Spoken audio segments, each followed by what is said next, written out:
sama dengan kita ketika kita bersihkan kamar, yang ada hanya udara, ruang kosong yang kemudian terisi oleh udara, lalu pelan-pelan tercipta debu-debu.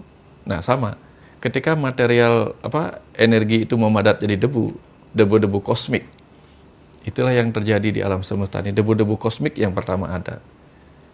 Nah, debu-debu kosmik itulah kemudian lama-lama memadat. Dan karena dia mengandung debu-debu kosmik itu mengandung energi, pelan-pelan energi itu menciptakan panas ketika debu-debunya berkumpul satu sama lain. Listrik di dalamnya kemudian menciptakan api.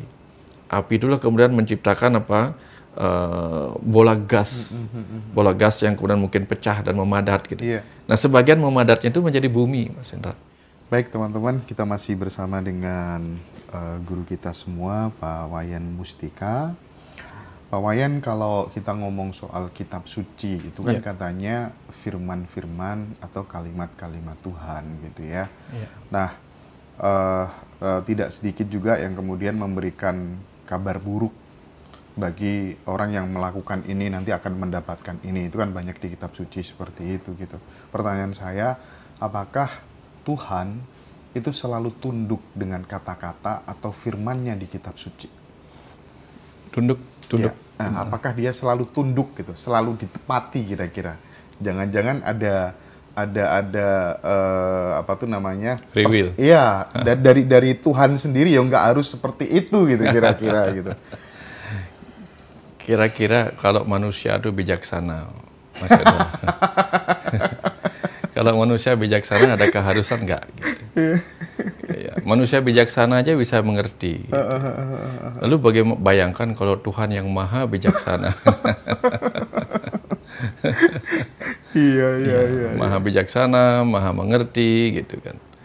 Jadi kalau kita mau pakai perbandingan itu, tentu Tuhan itu maha bijaksana, maha mengerti seberapa kemampuan kita, gitu. Seberapa kemampuan kita.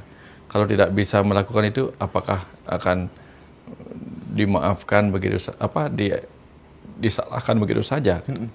Ya makanya dalam konsep reinkarnasi, kita yakin bahwa reinkarnasi itu adalah proses kesempatan kita memperbaiki diri. Selalu diberikan.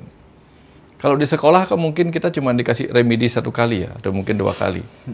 Tapi dalam kehidupan ini, di sekolah kehidupan ini, semesta yang begitu maha bijaksananya memberikan kita kesempatan remedi bahkan ribuan kali. Kalau sekarang nggak lulus, lanjutkan lagi. Sekarang nggak lulus, lanjutkan lagi. Gitu. Kan terus. Gitu. Oke. Ya, makanya dalam ajaran itu pun nggak yakin dengan apa ilmu yang diajarkan, silahkan tambah keyakinan lagi dengan apa? Ainul yakin. Nggak yakin lagi, silahkan lagi dengan sampai hakul yakin. Silahkan lagi sampai isbatul yakin. Jadi artinya apa? Kita disuruh meningkatkan terus. Ketika disuruh meningkatkan terus, berarti kan kita nggak langsung kita disuruh jadi. Gitu. Ya. Nah, kalau misalnya kita pengen terbebas dari reinkarnasi, dan kemudian setelah ajal itu datang, Pak Wayan, kita bisa menaklukkan ruang dan waktu, kemudian kita pergi dengan kecepatan cahaya gitu. Bisa nggak? Itu tipsnya apa kira-kira? Ya, melampaui kecepatan aja pergi ke mana maksudnya? Iya, pokoknya tidak lahir kembali gitu, menyatu dengan seru sekalian alam ini, Pak Wayan. Tapi Mas Hendra ya, itu. Ketika setetes air ini, Mas Hendra, setetes air ini awalnya ini kan. Setetes air ini jatuh dari hujan, dari langit, jatuh ke pohon, ke helai daun. Mungkin dia awalnya jernih lah di helai daun. Dari helai daun dia jatuh ke tanah. Ikut aliran air tanah menuju ke selokan. Mungkin akhirnya dia berbau juga di situ. Nah, tentu dia setetes air tadi itu bergabung, air selokan berbau sampai di samudra. Setelah di samudra, dia akhirnya menguap lagi, menyatulah dengan langit. Jadi dia sudah tidak ada lagi di bumi. Kira-kira setelah dia menyatu dengan langit sudah tidak kelihatan lagi kan mana tetesan air tadi. Gitu. Dia menjadi uap, awan dan sebagainya.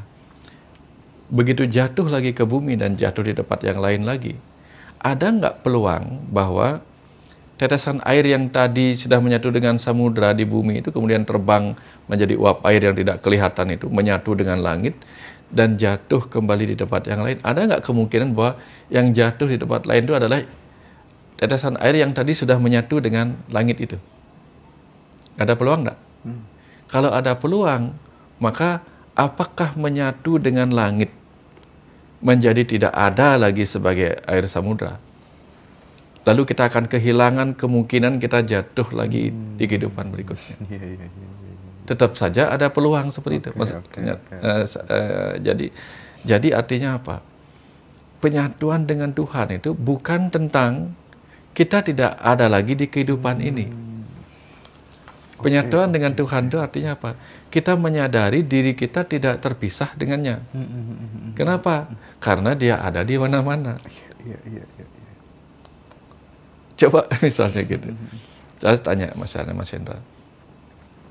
Ketika hidrogen dan oksigen yang menyatu di dalam air itu, terlepas dari air itu, dengan apakah kemudian dia menyatu? Dengan udara. Apakah kemudian dia tidak ada di bumi? Ada di bumi. Apakah kemudian ketika dia jatuh, hidrogen itu kemudian masuk ke dalam tanah dan bergabung dengan karbon, oksigen, dan menjadi karbohidrat?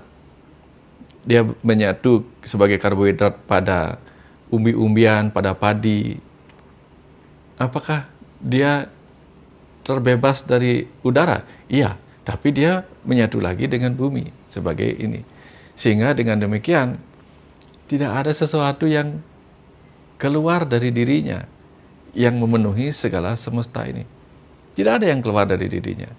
Tidak ada yang pernah terpisah dari dirinya. Yang terpisah itu kesadaran kita, Mas Hendra.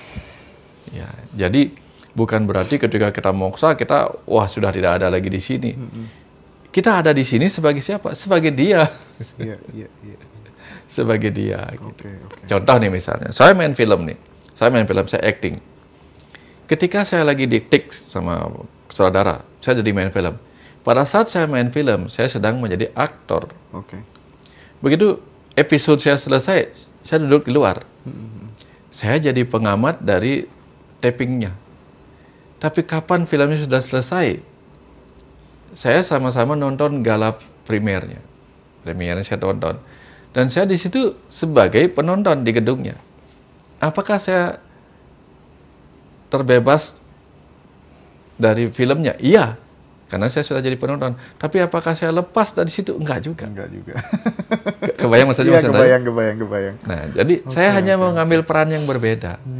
Tuhan tadinya memercik sebagai jiwa si A, jiwa si B, nanti pindah, nanti menjadi apa? Mungkin dia menjadi jiwa yang tidak lagi sedang menjiwai, hanya sebagai kecerdasan semesta aja yang ada di mana-mana. Gitu. Terus berarti esensi dari kiamat itu apa, Pak Wayan kira-kira? Kalau kemudian kebangkitan kesadaran. Kebangkitan kesadaran. Contoh nih, dulu kita ini adalah kecerdasan semesta. Itu apa? What? Itu apa? Kapan kita menjiwai sosok individual, kita menjadi si apa? Kapan nanti hilang semua proses kita menjiwai si itu, kita kembali menjadi apa? Kebayang? Jadi tugas kita hanya menghilangkan si. Sekarang ini kita menjadikan Tuhan itu sebagai si, karena kita adalah si apa? Si Wayan, si Made, si Nyoman, si Ketut, si Agus, siapapun itu. Sehingga Tuhan pun kita jadikan si apa. Karena dia si apa, dia menjadi individu yang memisahkan individu itu dengan individu lainnya. Tapi kapan dia menjadi apa, nah berbeda. Dia sudah ada di mana-mana lagi. Gitu. Nah, tentang ruh gitu ya. Apakah sama dengan partikel God? Partikel apa? God. Ketika kita sebut partikel itu, atau mungkin part gitu. Kalau part adalah bagian gitu misalnya, tentu roh itu bagian, dia percikan. Tapi begitu kita sebut partikel dalam tanda petik material, tentu roh bukan material. Tapi atom-atom itu baru partikel. Partikel dari si kecerdasan semesta. Karena ketika kecerdasan semesta menunjukkan kemampuan disebut energi, memadat jadi materi, nah partikel-partikel itu ada di materi. Partikel-partikel atom, ya, dan seterusnya. Tapi kalau dia part atau bagian, maka semuanya adalah bagian-bagian yang tak terpisahkan. Hanya berbeda manifestasi, berbeda wujud aja. Iya. Gitu. Nah, kalau misalnya ditelisik lebih jauh gitu, mungkin dalam perspektif sains atau spiritual gitu Pak Wayan, kira-kira yang lebih ada pertama kali gitu sebelum manusia gitu Pak Wayan ya. Kan kita tahu ada air gitu ya, ada tanah gitu ya, ada langit, ada udara segala macam gitu. Yang pertama kali ada dan kemudian membentuk segalanya, semesta ini mulai terus kemudian muncul ini sampai kemudian terkejadian manusia itu menurut keyakinan Pak Wayan apa? Udara dulu atau apa kira-kira? Ruang kosong pertama. Ruang kosong. Ruang kosong. Tetapi sebenarnya nggak kosong. Karena dipenuhi oleh kecerdasan semesta tak terbatas. Yang tak berwujud, tak bernama, tak berupa, tak terdefinisikan, tak bisa dipikirkan karena pikiran belum ada. Tapi ada kecerdasan sesuatu, bukan seseorang ya, sesuatu yang cerdas memenuhi ini. Iya, udara kan butuh ruang gitu ya. Iya. Nah, gitu kan. Berarti kalau ada yang mengatakan yang pertama adalah udara Ya, gitu. bukan udara, ruang maksudnya, ruang ya. Dan isinya. Karena ketika bicara tentang udara, maka tentu yang kita maksud udara itu adalah apa? Semacam atmosfer ini yang ketika dihirup itu ada isi. Ini belum ada apa-apa. Oke. Nah, ketika si kecerdasan semesta yang maha gaib itu menunjukkan kemampuannya, maka kemampuan itulah disebut dengan energi. Dari maha gaib menjadi gaib. Oke. Karena energi itu nggak bisa dilihat, kecuali dia menjadi energi cahaya. Nah, energi itulah yang kemudian memadat menjadi materi. Nah, walaupun materi itu sendiri adalah 99,99% ruang kosong. Nah, sama dengan ketika kita bersihkan kamar, yang ada hanya udara. Ruang kosong yang kemudian terisi oleh udara, lalu pelan-pelan tercipta debu-debu. Nah, sama. Ketika material energi itu memadat jadi debu-debu kosmik. Itulah yang terjadi di alam semesta ini. Debu-debu kosmik yang pertama ada. Nah, debu-debu kosmik itulah kemudian lama-lama memadat. Dan karena dia mengandung debu-debu kosmik itu mengandung energi, pelan-pelan energi itu menciptakan panas ketika debu-debunya berkumpul satu sama lain. Listrik di dalamnya kemudian menciptakan api. Api itulah kemudian menciptakan bola gas yang kemudian mungkin pecah dan memadat gitu. Nah, sebagian memadatnya itu menjadi bumi, Mas Hendra. Jadi bumi awalnya itu adalah bola energi juga seperti matahari. Tapi kemudian dia tertembak menarik benda-benda langit yang lainnya, cedug, menimpa bumi. Seperti halnya kalau kita lagi bakar logam emas gitu misalnya, lalu kita pukul-pukul. Pasti pukul-pukulannya membentuk. Makanya bumi ini kemudian membentuk seperti ada lubang-lubangnya. Karena tembakan-tembakan asteroid, benda-benda langit, dia lubang-lubang di situ. Nah, lama-lama dia mendingin, Mas Hendra. Ketika lama-lama mendingin, di situ kemudian mulai tercipta atmosfer. Nah, lama-lama kemudian atmosfer itu tambah mendingin. Ketika udara mendingin kan terbentuk embun. Semakin lama embunnya kan semakin jadi air. Nah, itulah kemudian tercipta lautan, Mas Hendra. Tercipta lautan di lubang-lubang di bumi ini. Di bawah lautan itu banyak ada ada gunung-gunung berapi. Karena dia memang asalnya bumi ini magma. Nah, gunung berapi yang kemudian mengeluarkan gas berapi, mengandung molekul-molekul atom-atom lain, dan di atasnya ada air. Itulah kemudian yang konon menciptakan, dalam ilmu biologis mengatakan mulai tercipta protoplasma. Protoplasma. Iya, proto yang pertama, plasma yang pertama sekali. Prototype lah. Nah, plasma itulah yang kemudian sedemikian rupa berevolusi miliaran tahun, kemudian menciptakan apa? Terbentuk sel hidup, sel tunggal, yang menjadi protozoa atau mungkin amuba. Jadi sel tunggal nyambung lagi, berkembang sel tunggalnya itu semakin banyak, kemudian menjadi multisel. Yang kemudian menjadi makhluk-makhluk yang berdasarkan teori evolusi itu apa? Mungkin makhluk-makhluk yang hanya bisa hidup di air, mungkin bersifat hewan-hewan ikan. Gitu. Sampai kemudian ikan-ikan mencari makanan ke darat, terjebak di situ, mulai dia mengembangkan siripnya menjadi kaki. Terus kita lihat sekarang masih ada itu.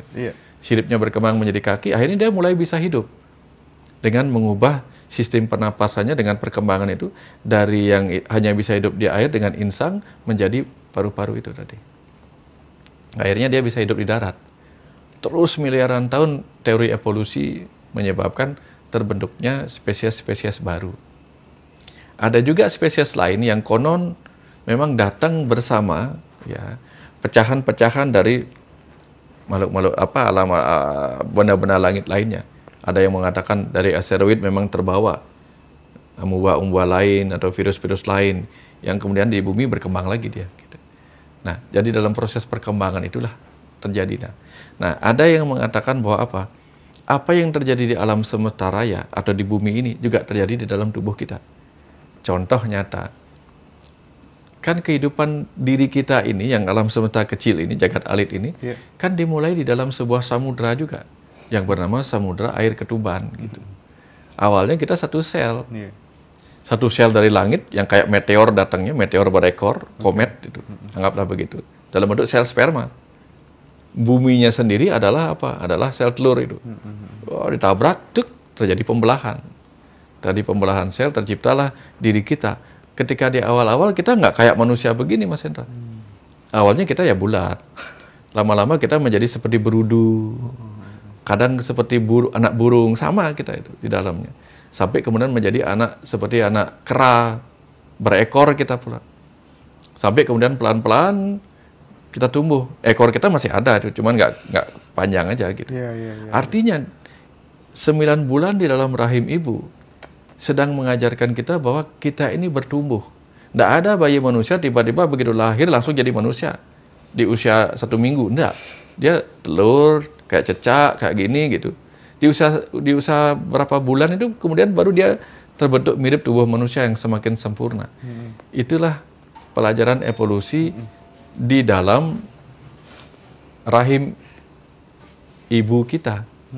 Hal yang sama terjadi sebagai evolusi di rahim ibu bumi.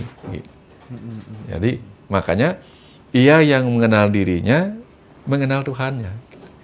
Ia yang mengenal bagaimana dirinya diciptakan akan mengerti bagaimana alam semesta ini juga diciptakan. Kira-kira seperti itu, Mas. Oke. Terus Pak Wayan, sampai kemudian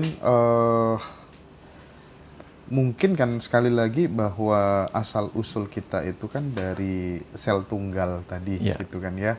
Terus, tetapi pada kenyataannya, misal kita nih yang melihat di Bali itu kan banyak turis, banyak bule gitu.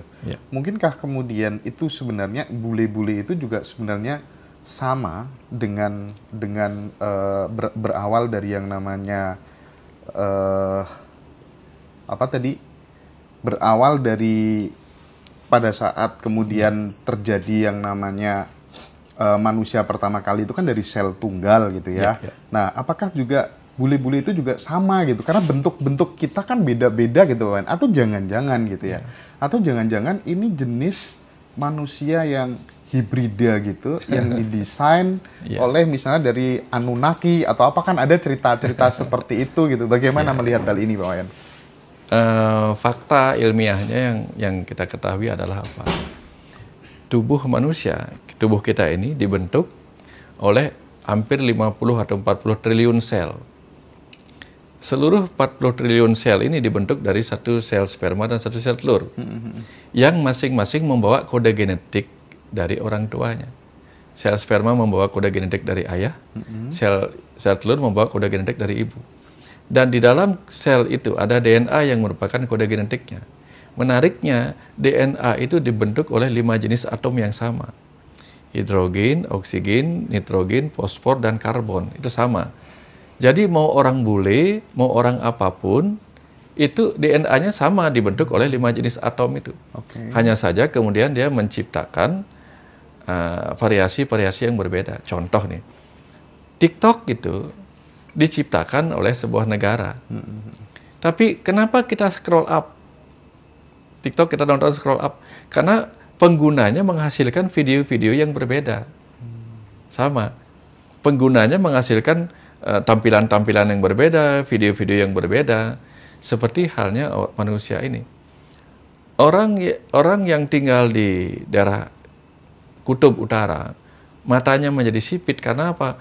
Harus memicingkan mata untuk menghalangi pantulan cahaya dari ini.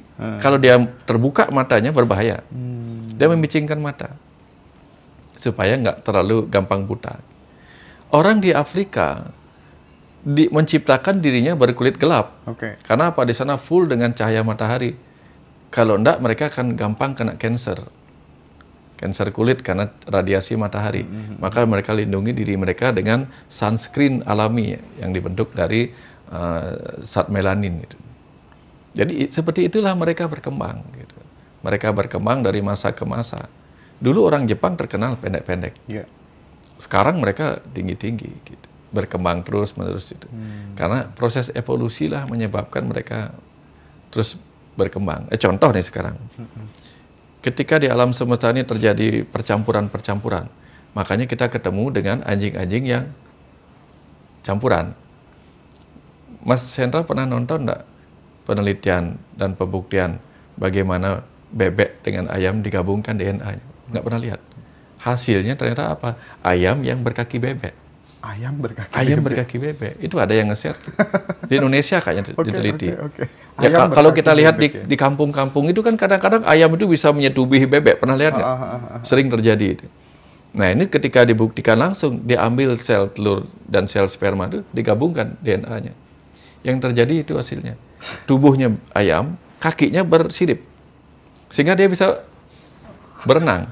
Sehingga tidak dilakukan balap bebek, dilakukan balap ayam di air gitu. Itu fakta bahwa evolusi terjadi. Di Jepang itu ada sebuah pegunungan, sebuah gunung di mana ada kolam air dingin di situ. Kolam air hangat di tempat dingin itu.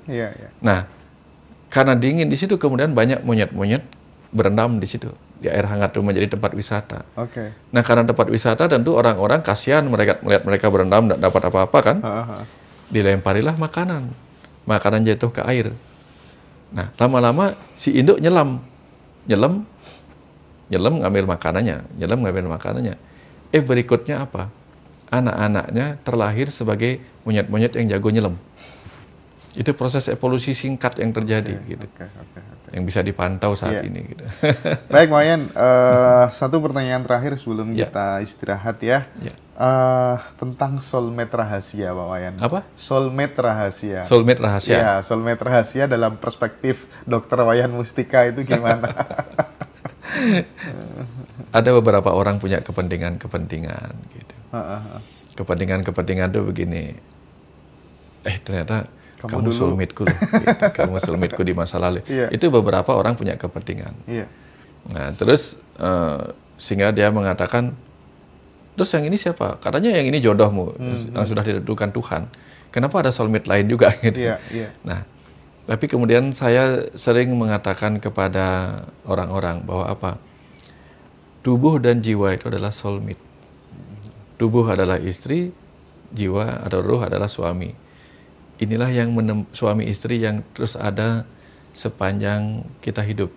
Seperti kisah Rama dan Sinta. Sinta itu Sita itu Siti. Siti itu tanah, tanah itu tubuh. Rama itu Romo, Romo itu ayah, ayah itu ruh dalam diri kita. Sehingga kisah Rama dan Sinta. Romo Siti.